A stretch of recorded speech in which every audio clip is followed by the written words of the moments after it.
starting with our camera in La Junta, looking eastward, I am very happy to see that it looks like fire activity has greatly reduced at the Boggsville fire this evening. Earlier today, you could see this towering plume of smoke from this wildfire, and that has since reduced greatly. Now, we aren't out of the woods yet. Of course, fire crews are still there, still doing their best to get things under control because our winds are going to be even stronger tomorrow.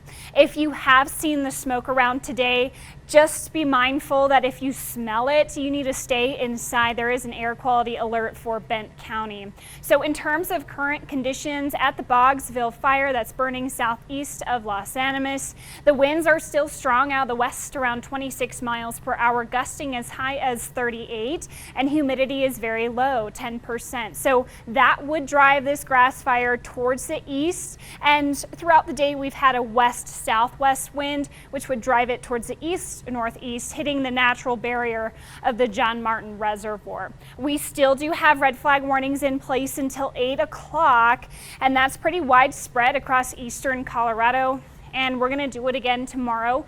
They're a bit pared back, but we still have red flag warnings in place from 10 a.m. till 7 p.m. on Sunday, and it includes Colorado Springs, Pueblo, as well as into Bent County once again. So on top of that, our winds are increasing. From now through Sunday evening, we have a high wind warning in place in the counties you see there in yellow. We have had some stronger wind gusts recently, up to 56 in Rye, up to 53 for Alamosa, and it's in those high wind warning zones that we are expecting the greatest winds, and they'll increase into the overnight and into tomorrow. So by 8 o'clock, we're looking at strong wind gusts across the region, anywhere from 30 to 50 miles per hour. Into Sunday morning, we're seeing those wind gusts frequently 50 to 60 and isolated gusts in the 70 mile per hour range where we have that high wind warning, especially between Levita and Walsenburg, notoriously windy area. That's going to be ripping and roaring tomorrow. Then those winds will start to calm down late Sunday night into Monday. So there's some precipitation expected as we head into the next couple of hours, and through tonight into early Sunday morning, Teller County, some higher elevations of Fremont County, Park County could get some light snow.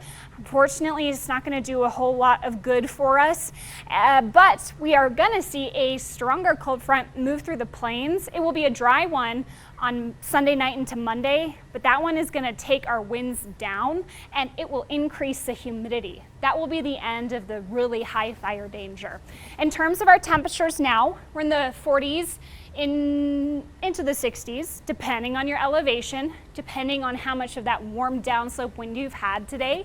Tonight will drop anywhere from the upper 20s to the low 40s, again, depending on your elevation, and highs tomorrow will be just slightly cooler than they were today. Still very warm, still very dry. So it's still about the fire danger tomorrow in Colorado Springs. Then that cold front will keep us to the 40s for our highs on Monday.